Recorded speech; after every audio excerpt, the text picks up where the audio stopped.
Hello everybody. Well, they say a train layout is never truly done, which is very much the case.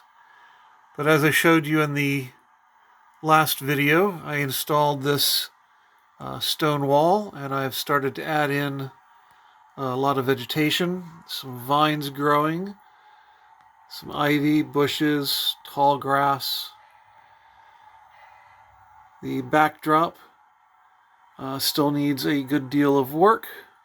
I need to add in some other colors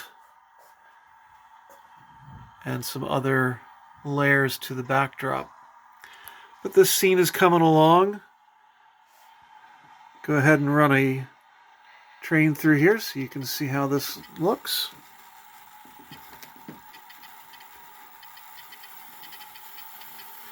This is actually part of a logging line.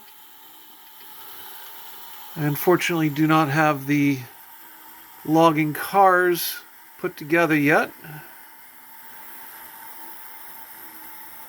but you can get an idea of what this is going to end up being like as they go through.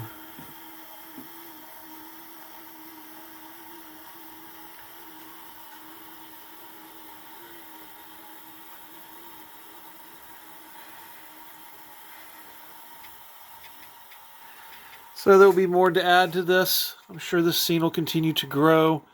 You put in some foreground vegetation as well. I wanted to get as much of the back area done first before I get too much more put up front that can easily get hit by hands and shoulders and things of that nature. So thanks very much for watching. More to come later.